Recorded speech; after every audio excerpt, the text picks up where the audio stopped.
Tal vez. Pues muchas gracias a Úrsula por la invitación. Me da mucho gusto estar aquí de nuevo. Presenté algo de esto el año pasado, pero ya ha avanzado mucho. Entonces, lo que les quisiera platicar... ¿Perdón? Ya se les olvidó lo que presentaste el año pasado. ¿Es qué? Ya se les olvidó. Ah, sí, claro. Pues qué bueno. Entonces, de hecho, voy a repetir exactamente lo mismo. ¿Qué onda con esto?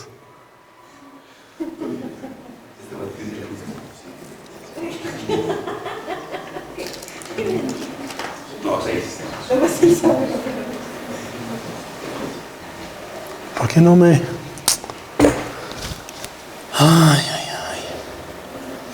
Pero no sé cómo quitar lo de arriba. En fin. Sale. Entonces, lo que les quisiera platicar son unos métodos numéricos muy diferentes a lo anterior. Son métodos numéricos que me permiten hacer cálculos de forma garantizada, rigurosa, hablando matemáticamente. Sin embargo, son técnicas que usan los números normales de la computadora, que son los números flotantes, ¿no? De precisión flotante. Y en particular, entonces, estas técnicas conforman una serie de cosas serie de técnicas que se llevan desde los 60s desarrollando, pero poca gente sabe que existen. Entonces, lo que hemos hecho es implementarlos en un lenguaje útil, que es Julia, y entonces ya todos los pueden usar.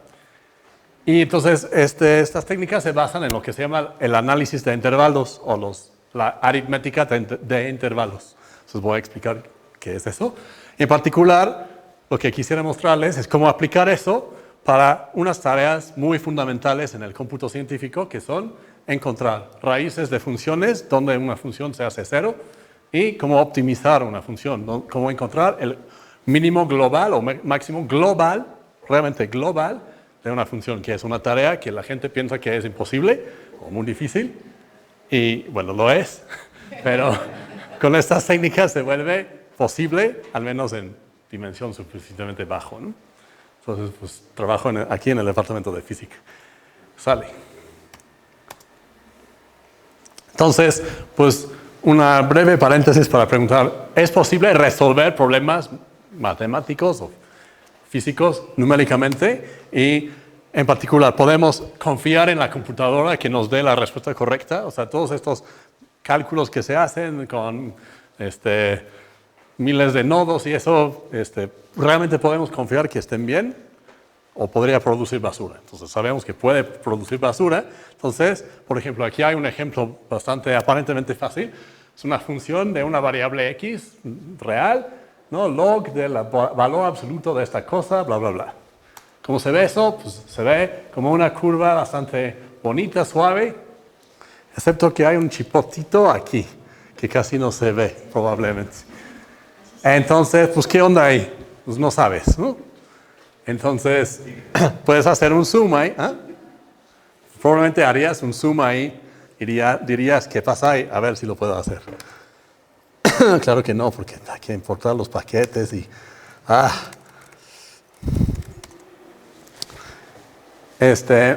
Entonces, todo va a ser, voy a intentar que todo sea en vivo, con código de Julia. Julia es un lenguaje de programación moderno, bonito, fácil de leer, como ven, fácil de escribir, pero rápido. ¿Qué tan rápido? Tan rápido como C o Fortran. ¿Cómo logra eso? Es una historia complicada, pero no voy a hablar de eso realmente hoy. Entonces, ahí está. Entonces, ahora debería poder hacer un zoom básicamente de 1 a 1.5 y ya podemos ver mejor la función, pero pues no se ve nada, ¿no? De todas formas. Entonces, puedo seguir haciendo un zoom y nunca voy a ver nada. Entonces, voy a regresar a esa función después.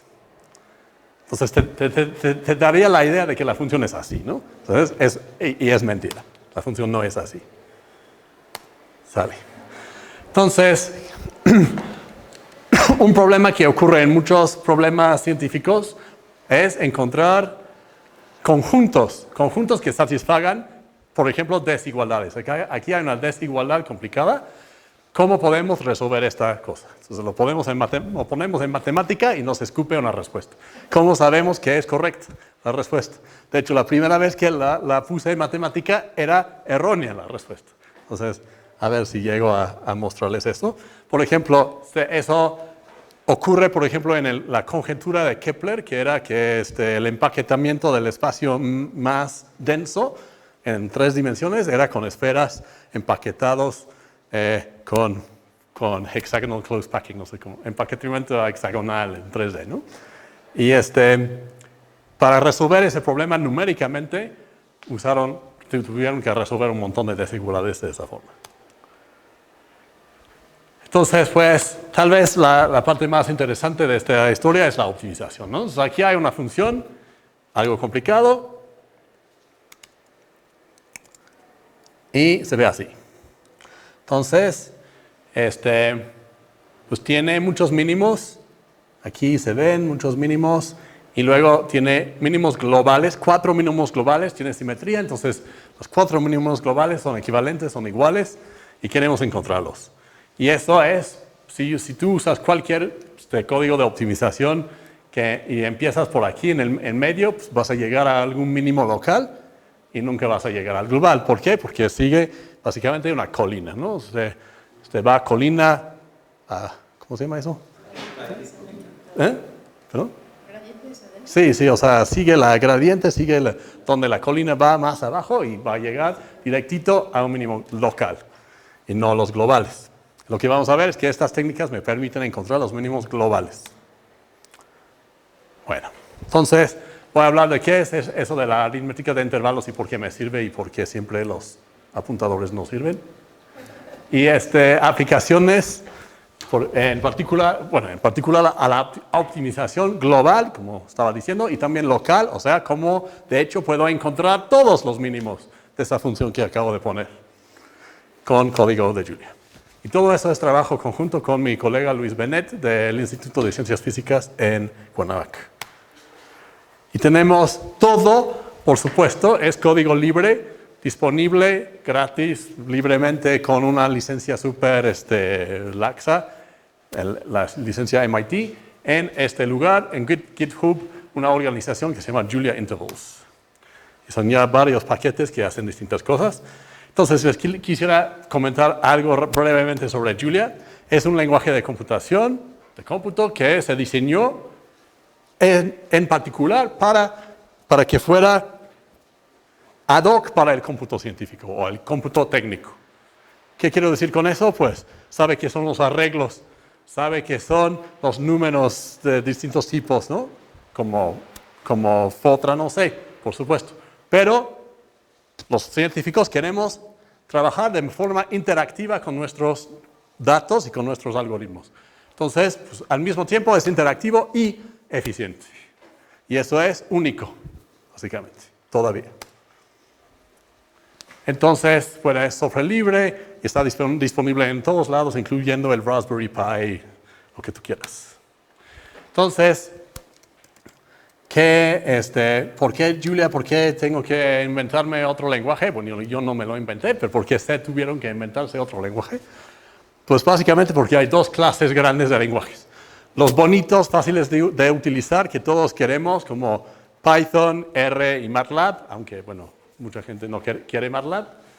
Y, por un lado, entonces son interactivos, pero son muy lentos, por razones técnicas, básicamente.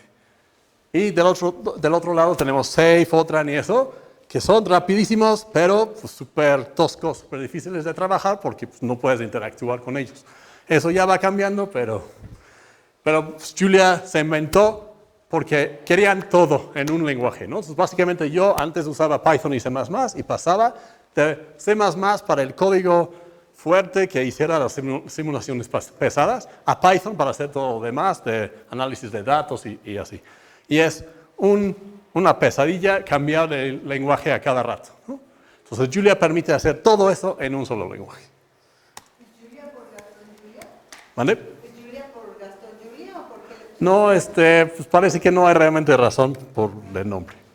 Entonces, bueno, ¿de qué se trata entonces todo esto? Se trata de una forma de calcular con conjuntos. ¿Qué quiero decir con eso? Si yo tengo un rectángulo en 2 dimensiones, ese rectángulo consiste en un número infinito no numerable de puntos, y yo quiero saber, si yo aplico una transformación, ¿a dónde van todos ellos? Pues es obviamente imposible calcular eso, ¿no? Entonces, pero lo que vamos a poder hacer es encontrar básicamente una forma de acotar a dónde van todos estos puntos. Entonces, bueno, un ejemplo fácil es ¿qué pasa si yo tengo un punto en 2 dimensiones y aplico una matriz? Entonces, una manera de hacer ese cálculo es lo siguiente. A ver si funciona todo esto. Por supuesto que no. Entonces, ahí está mi matriz, 2, 1, 1, 1. Pongo un montón de puntos en el cuadrado unitario y aplico la matriz a cada uno de ellos. Entonces, si yo tengo pocos puntos en el cuadrado unitario y aplico mi matriz, pues veo pocos puntos. No entiendo nada.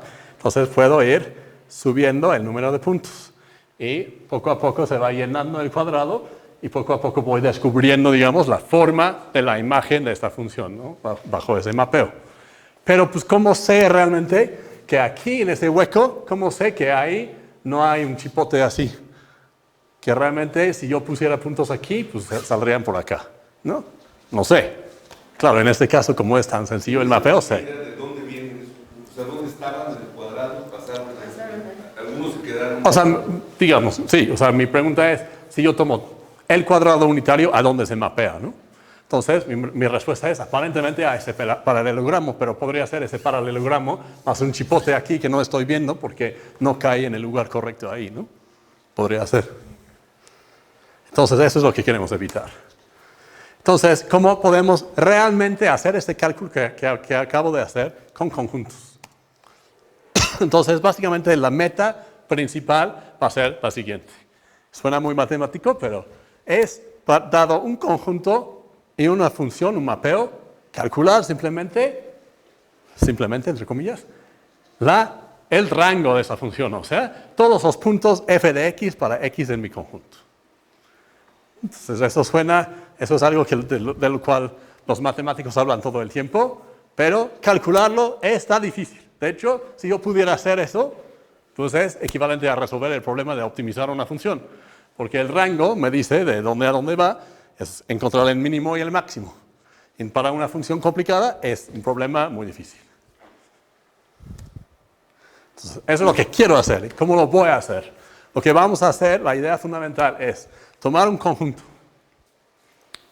y vamos a definir operaciones, por ejemplo, más operaciones aritméticas y funciones elementales como exponencial, definirlos sobre el conjunto completo.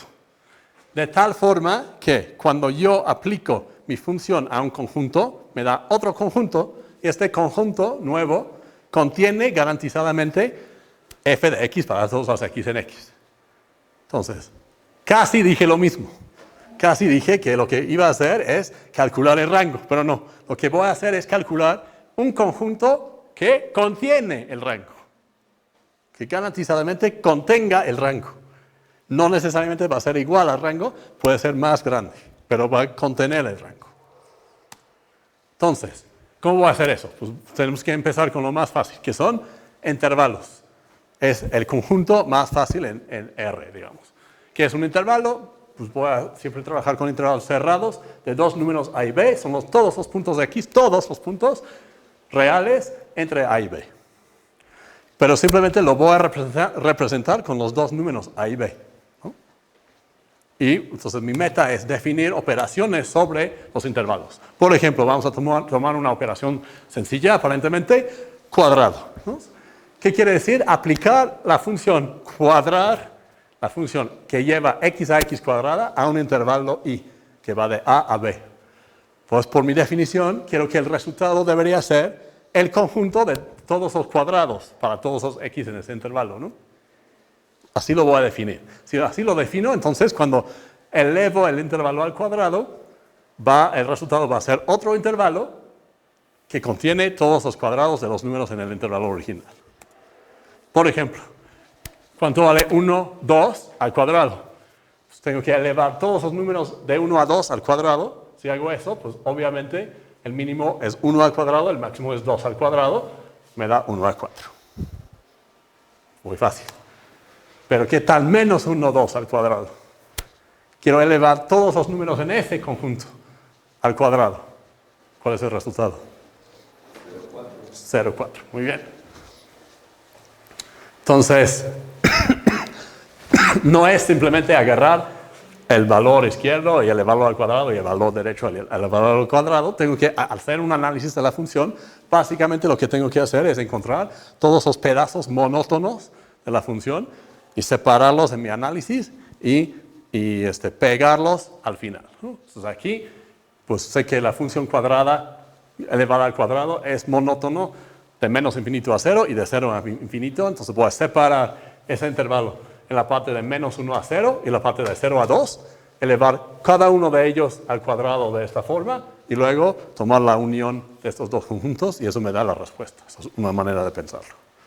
Entonces aquí está la fórmula general para cualquier intervalo AB, ¿no? Entonces requiere algo de pensamiento. Pues hay que pensar cómo hacerlo, pero una vez que lo hayas hecho y lo hayas programado, ya puedes cuadrar un intervalo. Entonces literalmente lo voy a escribir así y también en el código lo voy a escribir así. Un intervalo, un objeto que representa mi intervalo, definir la operación cuadrado con sobrecarga de operadores y voy a poder escribir entonces intervalo al cuadrado y me da un intervalo nuevo que garantizadamente contiene todos los cuadrados. Estoy haciendo mucha énfasis en eso porque es todo. Todo es igual, todo es esa idea. Por ejemplo, operaciones binarias. ¿Qué quiere decir? Tomar un intervalo i, otro j y sumarlos. Lo voy a definir. O sea, eso, digamos, en la matemática normal no la defino. No defino qué quiere decir sumar los conjuntos realmente.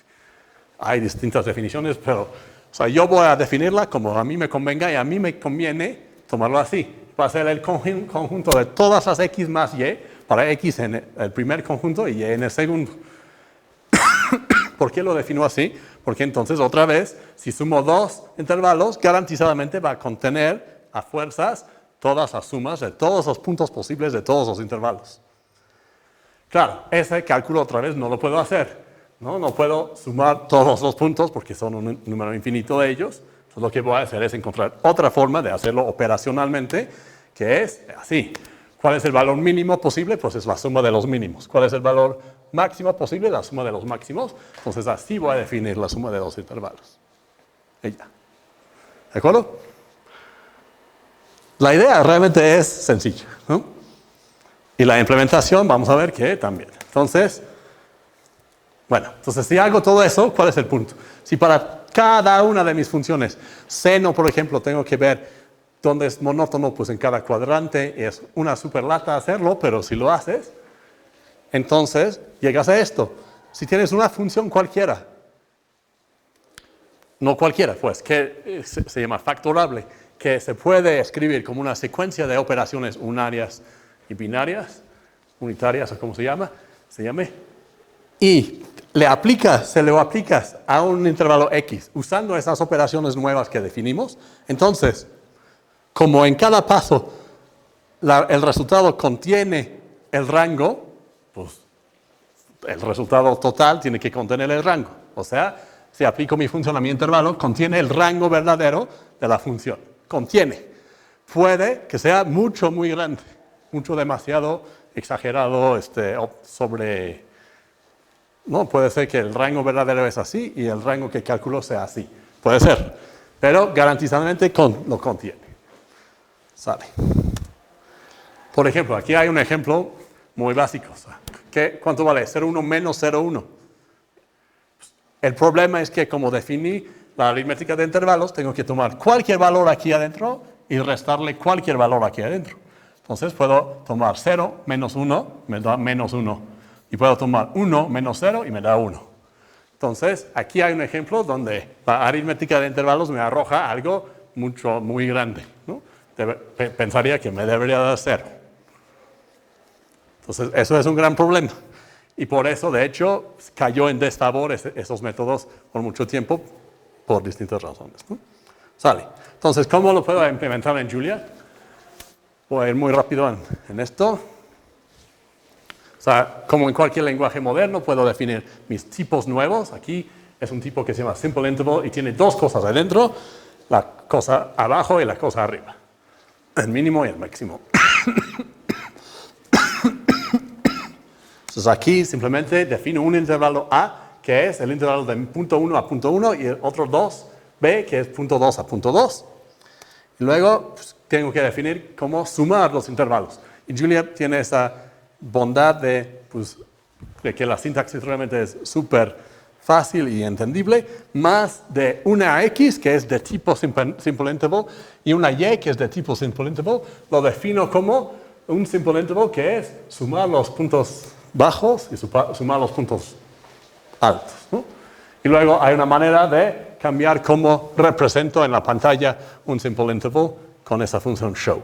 Y todo eso vive en Base, que es la librería básica de Julia, y entonces tengo que importar esas funciones para sobrecargarlos.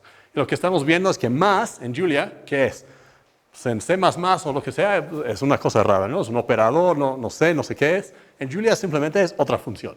Más es una función, pero tiene 200 métodos. Un método es una versión de la función que aplica sobre un par dado de tipos, en este caso. Entonces aquí, pues, eso lo acabo de ejecutar. Eso es código ejecutable, ¿no? O sea, acabo de definir el tipo, acabo de definir el más, y ahora ya lo puedo usar, ¿no? Interactivamente. Sin embargo, es súper eficiente, porque está compilando todo detrás ¿detrás de qué? Bambalinas. ¿No? Detrás de la... Ok, entonces me suma el intervalo este, que es un intervalo de tamaño 0, un intervalo este y me da este intervalo. Perfecto. Entonces vemos que hay un pequeño error aquí, ¿no? Aquí tengo punto 1, aquí tengo punto 2, lo sumo y me da algo que no es punto 3. Chin. Entonces eso no es problema de Julia ni de intervalos, sino del punto flotante. Y eso se puede resolver con redondeo. Creo que no lo quiero comentar mucho, pero solo quiero mostrarles cuál es esta cosa. Eso es un comando de Julia que me dice, muéstrame el código nativo al cual compilaste mi función. Entonces, eso es un objeto complicado A, bueno, no tan complicado, pero un objeto, otro objeto B más. Entonces, lo que está haciendo Julia es un proceso de compilación en 4 etapas más o menos, o sea, usando otra tecnología que se llama LLVM, que hizo posible Julia, de hecho, y ese es el resultado. Eso es el código de la máquina, código asemblador, si quieren, y es, ¿no? O sea, no tienen que saber nada de asamblador para saber que eso es poquísimo, ¿no? O sea, redujo toda la complejidad de tener tipos, bla, bla, bla, a algo súper eficiente. Y eso es la gran bondad de Julia, ¿no? Ok, entonces puedo hacer que, con redondeo, puedo hacer que realmente el resultado contenga el verdadero punto 3. Y eso es una de las razones por las cuales se inventó, de hecho, la aritmética de intervalos. Eso me permite hacer cálculos garantizados. O sea, si yo quiero sumar punto 1 y punto 2, pues lo que tengo que hacer, punto 1 y punto 2, por si no sabían, no son exactamente representables como números flotantes en la computadora. Por ejemplo, si yo tengo x igual a punto 1, lo imprime como punto 1, pero si pongo big de x, me da la representación exacta en decimal y veo que es ligeramente arriba de punto 1. Entonces, si están usando punto 1 como paso en su simulación, no están usando punto 1 como paso en su simulación, ¿no? Entonces, si yo quiero hacer un cálculo con un décimo, el número real, un décimo, no lo puedo hacer con punto 1. Lo tengo que hacer con un intervalito que rodea punto 1. Por ejemplo, bueno, eso ahorita lo voy a mostrar, pero se puede escribir así, por ejemplo. Arroba interval punto 1 interpreta el punto 1 como siendo un número real verdadero y entonces me da un intervalo que lo rodea en mi paquete. Sale. Entonces, bueno, implementar las funciones, como comenté, pues básicamente consiste en esa cosa de encontrar pedazos monótonos, pero realmente es más complicado de lo que tú pudieras pensar, porque redondear correctamente estas funciones especiales es muy complicado. Pero ya hay una librería que lo hace para ciertas cosas, o hay MPFR, o sea, muchos detalles técnicos que no quiero comentar. Entonces, pues básicamente, como usuario de Julia, ¿qué harías para usar ese onda? Pues, primero instalas el paquete con package.add y el nombre del paquete. Si ya está instalado, eso lo haces una vez. Cada vez que lo quieres usar, lo cargas con using interval arithmetic. Luego, defines un intervalo, por ejemplo, bueno, eso ya es un poco obsoleto. Ahora es interval con I minúscula, y eso me da un intervalo, pero pues tiene ese mismo problema que acabo de comentar, que no contiene el punto 1 verdadero, como podemos ver aquí, ¿no?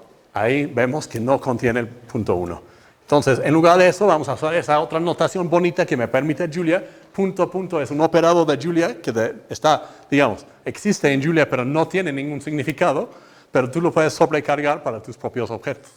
Entonces, aquí lo estamos usando para usar esta versión de crear un intervalo que, de hecho, asegura que rodee el valor verdadero.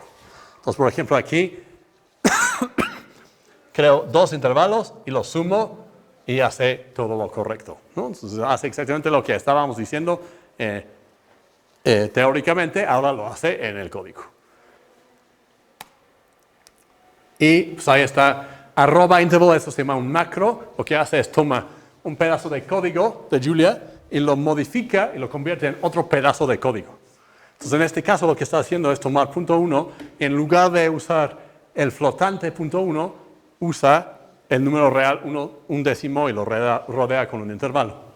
Eso lo hace convirtiendo ese pedazo de código en otro pedazo de código. Entonces, eso me da una forma de calcular garantizadamente esta cantidad. Y ahí está la respuesta. Ahí es un intervalo. Todo va a ser intervalos en mi mundo.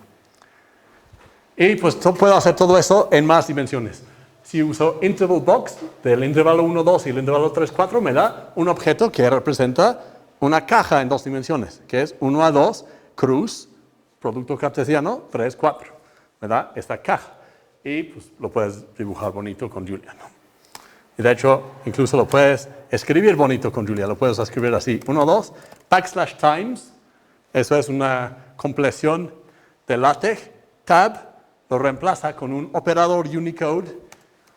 Entonces Julia permite usar operadores Unicode, y sobrecargo eso con mis objetos, y eso me crea el intervalo, ¿no? Ok, entonces, bueno, todo eso es muy teórico. ¿Para qué me sirve en la vida, no? Pues quiero, si yo tengo una función, yo quiero saber si puedo acotar esta función rigurosamente. Entonces, creo que vamos a brincar al código. No, al código, a la figura, ¿no? Entonces aquí hay una función. Cos x más 0.5 por seno de 2x. Y simplemente ahí estoy dibujando la función como sale normalito en Julia, y luego estoy evaluando esta función con intervalos sobre ese dominio. Y entonces aquí está mi intervalo de entrada y aquí está mi intervalo de salida. Y lo que vemos es que efectivamente esta evaluación acota el rango de la función ahí, ¿no? El rango de la función verdadera es de aquí hasta aquí, y yo estoy regresando a algo demasiado grande, por lo que se llama el efecto de dependencia, que pues, estoy utilizando la misma x en dos lugares diferentes de mi función. Entonces, eso es lo que digo. La aritmética de intervalos me permite acotar rigurosamente el rango, sin embargo puede arrojar algo demasiado grande. Entonces, ¿qué voy a hacer? Lo que puedo hacer es simplemente, bueno, ¿a alguien se le ocurre cómo mejorar eso? Mejorar esa sobreestimación del rango.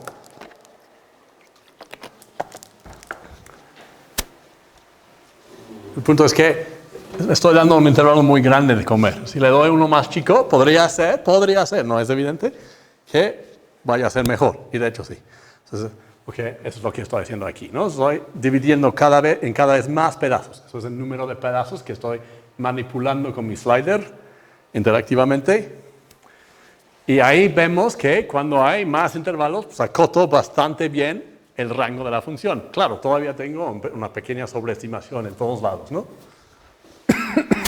¿Qué más he hecho aquí? He coloreado las cajas según si contienen o no el 0.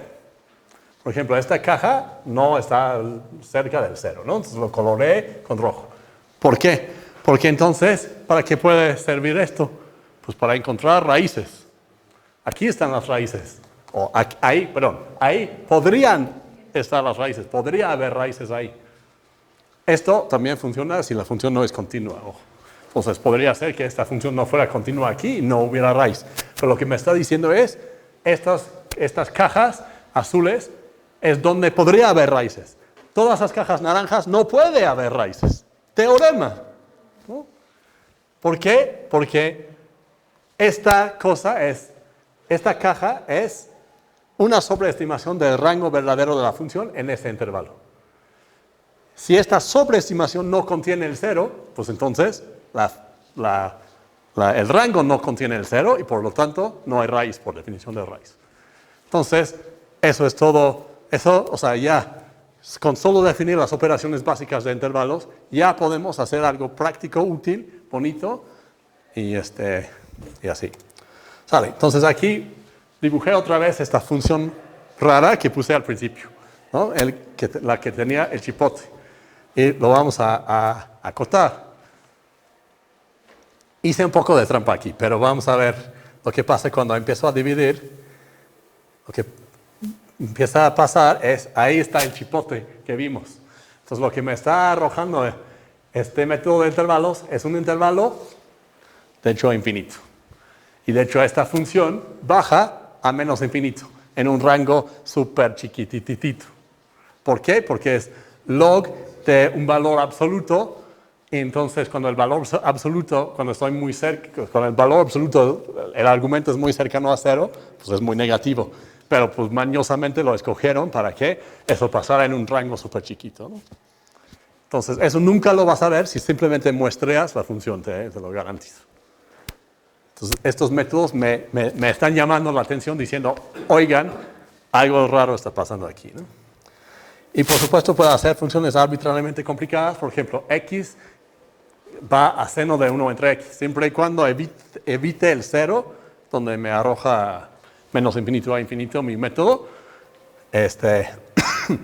Si empiezo a dividir, pues empiezo a acotar esta función perfectamente bien y puedo encontrar las raíces.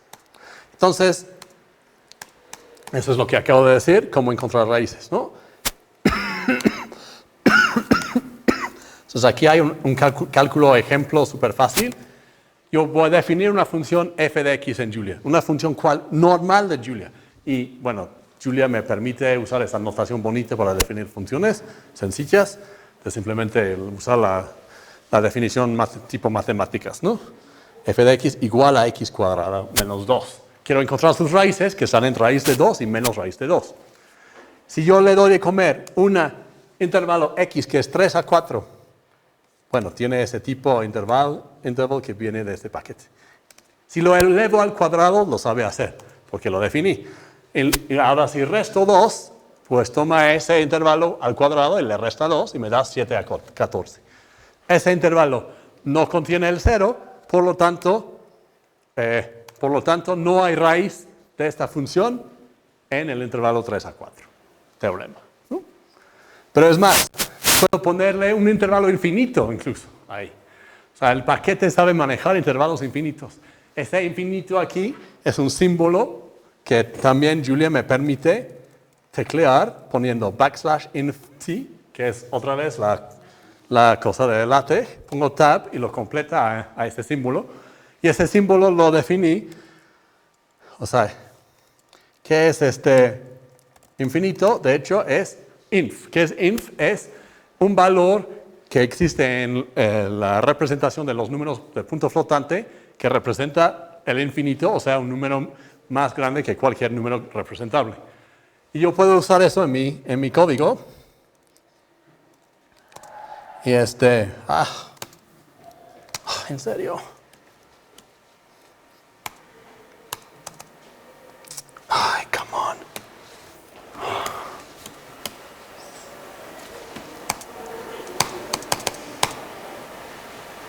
on. No entiendo qué está pasando. Bueno, en fin.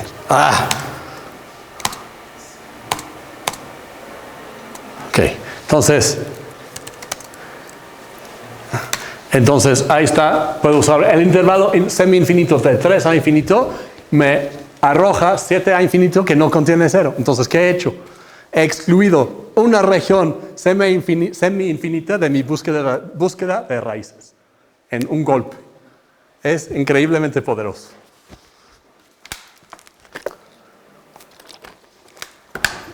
De forma rigurosa, ¿no? ¿Está claro? Está realmente poderoso. Sale. Ok. Entonces, bueno, no sé qué hacer. Entonces, hemos visto cómo excluir regiones. Entonces, yo puedo convertir eso en un algoritmo de bisección. Todos vemos bisección en el primer curso de métodos numéricos, pero lo vemos con números. Aquí lo vamos a ver con intervalos. Y es así, ¿no? O sea, ¿qué voy a hacer? Voy a tener una lista de trabajo de intervalos que empieza con mi intervalo donde estoy buscando raíces. Agarro el último elemento, checo si está muy chiquito. Si está muy chiquito, pues ya no voy a hacer nada y voy a decir, posiblemente hay una raíz ahí y lo guardo en otra lista. Y aquí está todo el punto. Yo puedo calcular f de x con mis métodos de intervalos, ¿no? Aplicar las operaciones que vienen en f a un intervalo. Y eso me da, otra vez, garantizadamente la cota de mi rango de f sobre ese intervalo. Y checo si 0 está ahí adentro o no. Es un intervalo, está fácil checar si 0 está ahí adentro. Si no está adentro, no hay raíz, entonces borro este intervalo del mundo. Si 0 está adentro, podría haber una raíz y lo que voy a hacer es bisectarlo y entonces me da 2 intervalos y los pongo de regreso en esa lista de trabajo. Y ya, eso es todo. Y aquí está el código. El código es exactamente igual que el algoritmo, ¿no? En particular puedo usar, porque es Julia, puedo usar, bueno, ahora en Python 3 lo puedes hacer, puedo usar variables de Unicode otra vez, como epsilon, y puedo usar esta cosa que está contenido adentro, eso es un operador de Julia. O sea, pongo \in, como en LaTeX, tab, y me da epsilon, incluso en el repo, en la terminal. Y eso es simplemente un alias, otro nombre de la función in, que checa si una cosa está adentro de otra cosa, ¿no? Entonces yo defino qué quiere decir que un número esté in un intervalo. Y pues ¿cómo hago eso? Pues checo si está mayor que el punto inferior del intervalo y menor que el punto superior. Y ya. Entonces si corro ese código, eso es lo que me da. Bisection de esta función, eso es una función anónima que manda, la función que manda x a x cuadrado menos 2, de menos infinito a infinito. Lo que necesito simplemente es una función bisect que toma un intervalo y lo parte en dos. Y si es infinito el intervalo, lo parte en una parte finita y una parte de finito a infinito, digamos. Y corro ese código y me arroja intervalos que están cerca de alrededor de raíz de 2 y menos raíz de 2. Y ya. Entonces, eso se puede enseñar en primer semestre, todo eso. Realmente es muy, no es tan complicado. O sea, los detalles sí, si quieren, pero o sea, la idea básica no. Entonces, entonces hasta ahora hemos visto cómo encontrar dónde podría haber raíces. Ahora queremos garantizar que sí hay raíz ahí. Entonces, para eso hay un método de Newton. Entonces, el método de Newton es el segundo método que se ve en un curso de métodos numéricos. Y, a ver si se lo puedo mostrar.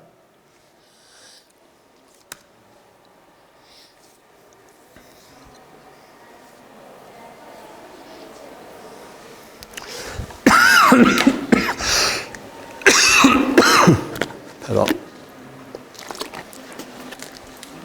O sea, uno de los únicos problemas de Julia actualmente es que se tarda en cargar los paquetes porque está compilándolos en el momento. O sea, aquí está el método de Newton, normal. ¿Qué hace? Tienes una función. Quieres encontrar una raíz, que es donde va a cruzar el eje X, ¿no? Aquí está mi punto inicial que adiviné que podría ser cerca de la raíz. Y lo que voy a hacer es Está delicada esa operación. Ay, no puede ser. Eso es muy mala noticia.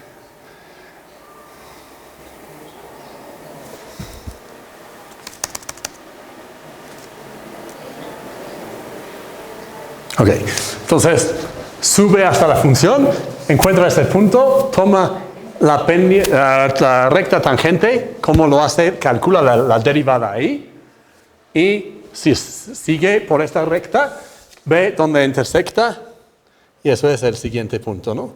Y luego lo repite. Y ese proceso tal vez converja a una raíz. A menudo converge, no siempre converge muy rápido cuando converge. Entonces, ese método podrías pensar, voy a poner intervalos ahí adentro y listo. No, va a fracasar. ¿Por qué? Porque en cada paso tu intervalo va a crecer. Entonces, pues sí, no puedo usar ese método. ¿Qué voy a hacer? Pues lo que tienes que hacer es rediseñar el método. Vamos a hacer un método de Newton con intervalos diseñado ad hoc para explotar el hecho de que tengamos intervalos en lugar de fregarnos por ello, ¿no? Entonces, ¿cómo es eso? Rápidamente. Entonces, aquí está el método de Newton normal. Se ve así, ¿no? Eso es lo que es subir a la curva, tomar la recta tangente e intersectarlo con el eje. Todo eso está codificado ahí, ¿no? Entonces, ¿qué tal el método de intervalos de Newton? Bueno, lo que voy a hacer es, ¿por qué tomé la recta tangente? Pues porque pues haces un desarrollo y porque Newton dijo y ok. Pero lo que voy a hacer con los métodos de intervalos es otra cosa. Voy a tomar todas las rectas con distintas pendientes. ¿Cuáles pendientes? Las pendientes de todos los puntos adentro del intervalo. ¿Por qué? Bueno, entonces lo que tengo que hacer es encontrar cómo calcular la derivada sobre todo el intervalo calcular la derivada. O sea, ahorita vemos cómo hacer eso, pero se hace con diferenciación automática. Ahorita me regreso a ello. Pero lo hubiera hecho en otro orden. Entonces lo que vamos a hacer es aplicar una cosa que se llama el teorema del valor medio, que todos vieron en cálculo y nadie entendió. ¿Por qué? Porque pues, no sirve de nada, aparentemente. Bueno, aquí va a servir de algo. Entonces, si aplicas ese teorema, ¿qué te dice? Se dice que hay algún punto en el intervalo, siempre y cuando la función sea suficientemente suave, bla, bla, bla, hay algún punto xi en el intervalo, tal que la posición de mi raíz x asterisco es igual a x menos f de x entre la derivada evaluada en ese punto. Para alguna xi en el intervalo. Eso es lo único que sé. No sé dónde está esta xi. Entonces, por eso no lo puedes aplicar. Nunca. Excepto que aquí ya lo podemos aplicar. ¿Por qué? Porque podemos reemplazar la xi por todo el intervalo. La xi está en el intervalo en algún lado, entonces puedo evaluar la derivada en todo el intervalo porque ya puedo hacer cálculos con conjuntos.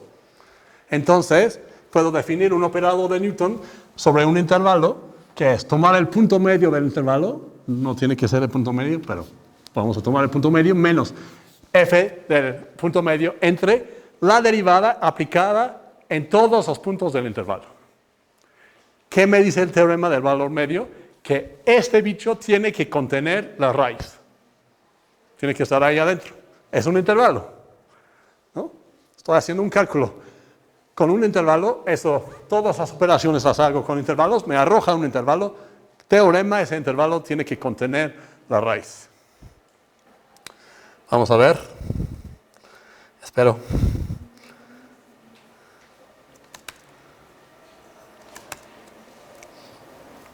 Tiene que contener la raíz y hay un cambio de signo, ¿no? Entonces, gracias. Si la derivada no contiene cero, entonces puedo hacer esa división. Y quiere decir que es monótona, básicamente, ¿no? Si la derivada contiene cero, es otra historia que ahorita vemos.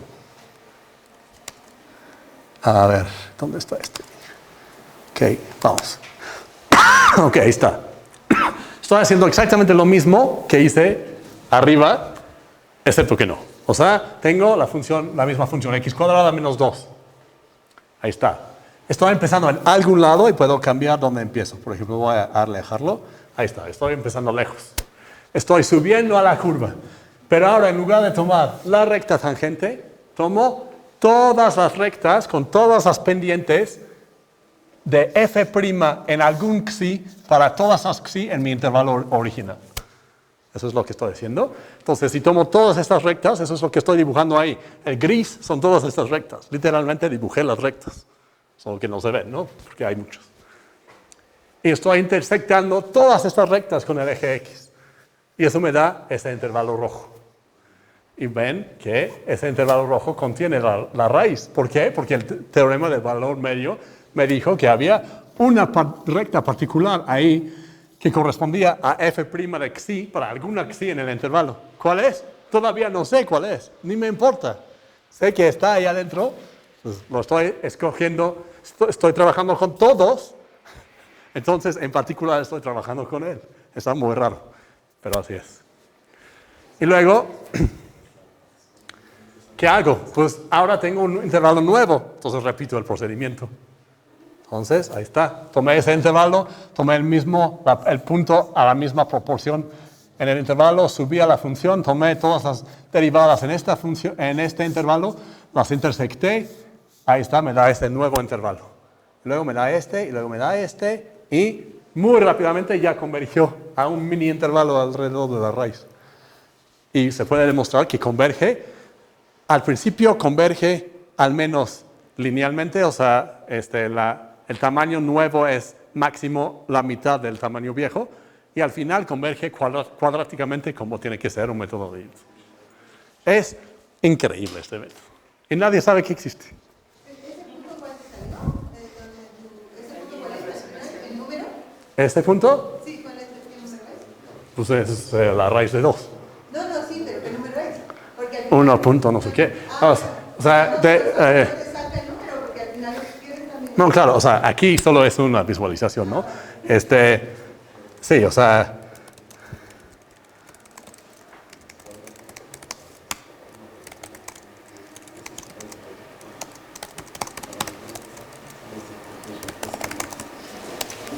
Simplemente tecleas, o sea, cargas ese paquete en tu root finding, roots de esa función de menos 10 a 10, ahí están las raíces, ¿no? Este es raíz de 2, eso es menos raíz de 2. Son intervalitos alrededor y me dice unique. Entonces, el punto de ese método de Newton, ¿cuál es?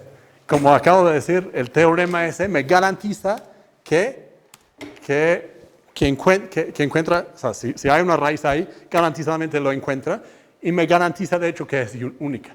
Entonces, hay un teorema que si aplicas un operador de Newton a un intervalo y cae adentro del... Eso debería ser no igual. Si cae estrictamente adentro del intervalo, entonces hay una raíz única de f adentro del intervalo x. Entonces, si sigues aplicando el método del operador de Newton, va a ir y va a pellizcar la raíz. ¿Sabes qué parece, David? Que estás calculando las derivadas fraccionarias. O sea, esas rectas que estás calculando parecieran las derivadas fraccionarias. ¿Fraccionarias? Nunca he entendido qué son las derivadas fraccionarias. Sale. Bueno, luego platicamos. Si aplico el operador ese y la intersección con el intervalo original es nula, entonces garantizadamente no hay raíz, ¿no? Entonces son teoremas que tienes que demostrar, no lo voy a hacer, por supuesto. Y, ok. ¿Sí? Para que funcionara ese método tenía que poder calcular la derivada de mi función en todo el intervalo. Por supuesto lo puedo hacer poniendo a mano la derivada, pero por supuesto no quiero hacer eso. Entonces voy a usar ese método que se llama diferenciación automática. ¿Alguien la conoce? Es un método hermoso que todos deberían conocer, que debería enseñarse en el primer semestre, porque es automatizar las reglas de cálculo. Entonces, si yo tomo una función f de una variable, todo se puede extender, por supuesto, a n dimensiones, lo expando en una serie de Taylor cerca de un punto x igual a a. Me da, pues esto, ¿no? Como siempre. Entonces, lo que voy a hacer es decir, entonces lo que voy a hacer es representar una función f con únicamente dos datos.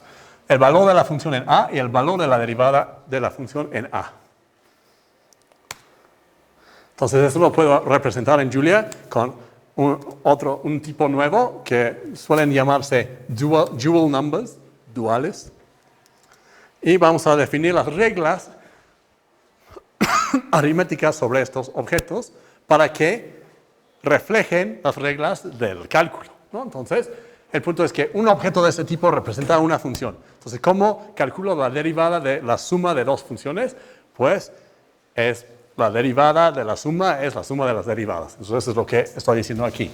Pero el punto es que resulta que para multiplicación, para calcular la derivada del producto, pues tienes que tener también el valor de la función, ¿no? Es valor de la función b por derivada de a más derivada de b por valor de a. Entonces necesito los dos datos para cada función, el valor y la derivada en un punto.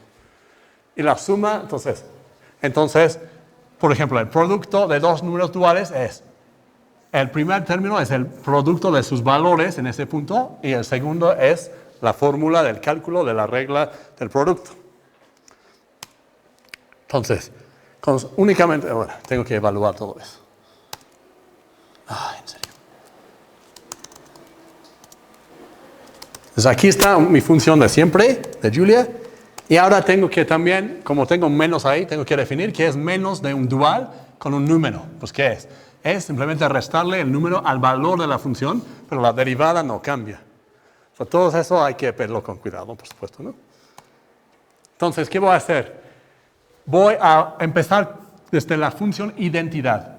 Entonces, lo que voy a hacer es quiero derivar esta función f en el punto A. ¿Cómo lo voy a hacer? Voy a definir un objeto xx, que es un número dual que tiene valor A y derivada 1. Eso corresponde a la función identidad. La función identidad, evaluado en el valor A, me da A, y su derivada me da 1.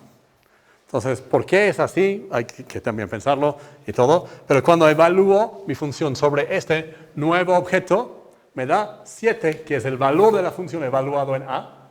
3 al cuadrado menos 2, 7. Y me da 6, que es la derivada 2x, evaluado en A, me da 6. Entonces, yo codifiqué una vez las reglas del cálculo y ya puedo hacer cálculos de derivadas que yo quiera, ¿no? Por ejemplo, yo puedo poner x al cubo menos x al cuadrado más menos 1.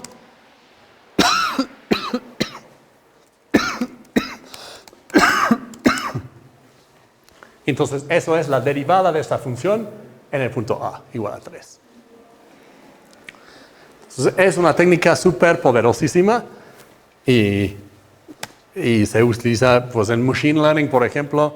Hay una versión de diferenciación automática reversa o inversa que se llama propagación para atrás. Y no es exactamente esa, es más complicado, pero es la misma idea, ¿no? Y el punto es que sin hacer nada más, funciona para intervalos también. Aquí puse un dual del intervalo de 3 a 4 con el valor 1. Lo puse en mi función f y arrojó un intervalo que contiene el rango de la función y otro que contiene el rango de la derivada sobre ese intervalo. Está espectacular. Y eso es lo que uso en el método de Newton. Entonces, ya casi me tengo que parar, híjole. Yo podría seguir por horas. Para regresar a tu pregunta, para terminar, vamos a ver qué pasa cuando hay un cero de la derivada, ¿no? Cero en la derivada, ¿no? Entonces, eso es mi intervalo. Cuando evalúo la derivada sobre todo ese intervalo, encuentro un cero. Hay un cero adentro de la derivada. Entonces, lo que tengo que hacer, según la fórmula de Newton, es dividir entre la derivada.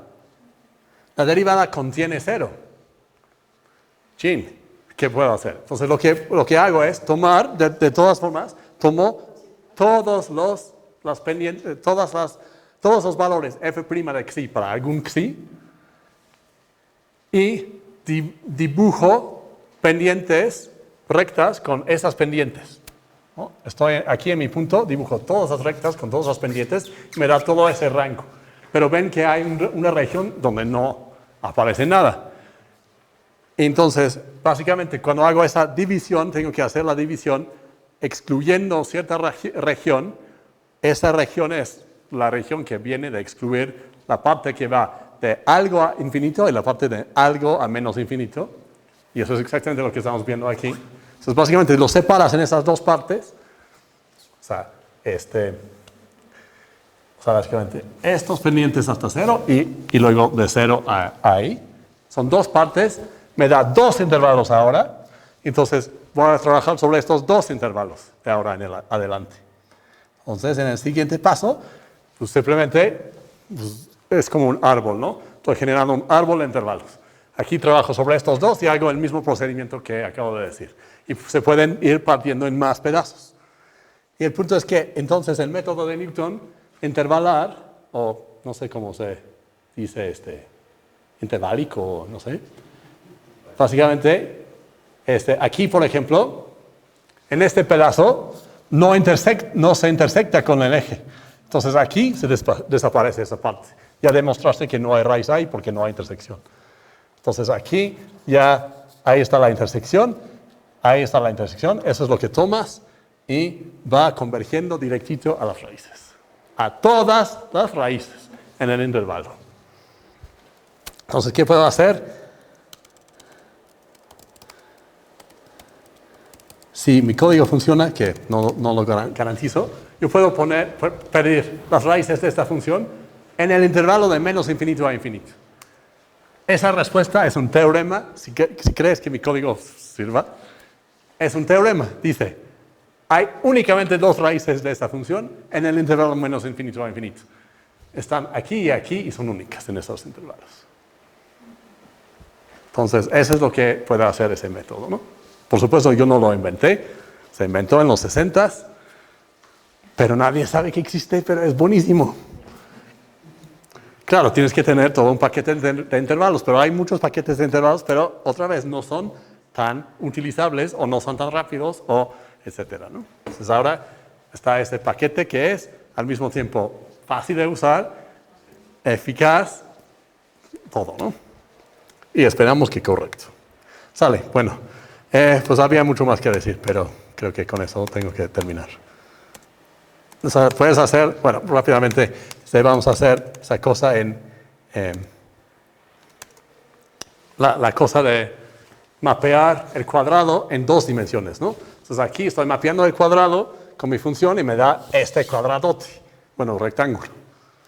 Pero cuando voy minceando, que es eso de dividir el subintervalo y aplicar a cada subintervalo por su cuenta, pues voy acercándome a la forma verdadera que es esta, ¿no?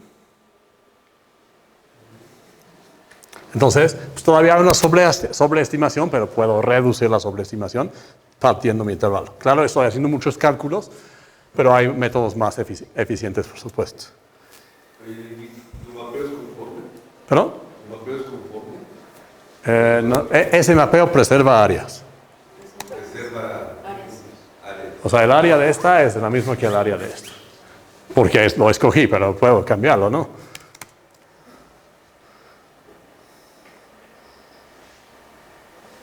No cambió nada. No, pues el área. ¿Por qué pex?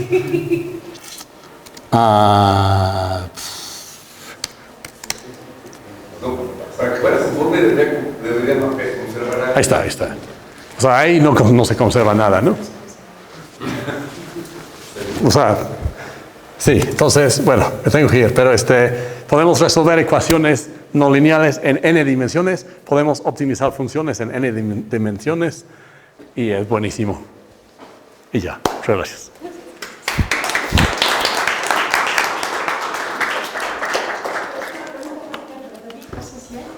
Sí, por ejemplo, tienes f de z con una variable compleja. Sí, lo puedo hacer. Z al cuadrado. Sí. Si quieres ver la función cómo va, con el primer intervalo te va a dar un dominio para para la primera iteración. Si quieres volverlo a iterar y así sucesivamente supongo que se puede hacer y te va a dar.